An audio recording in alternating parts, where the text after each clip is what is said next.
rakkoon furuu baase fala addanu qoqqooduudha shirri shirama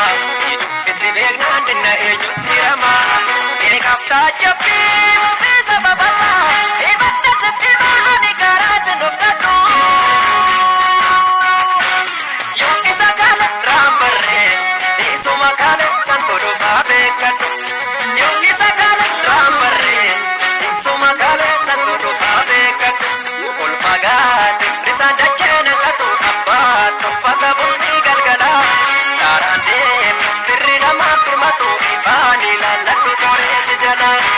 ilaamee yaa nama koo dagalfadhu deemsa gaaraa yaa nama koo inamaan ilaali nyaara ilaamee yaa nama koo akka abbaan godhe garaanii yaa nama koo kabultaa gaadhuma dhagaani ilaamee yaa nama koo walabdachuun yoona yoona yaa nama koo akka waraana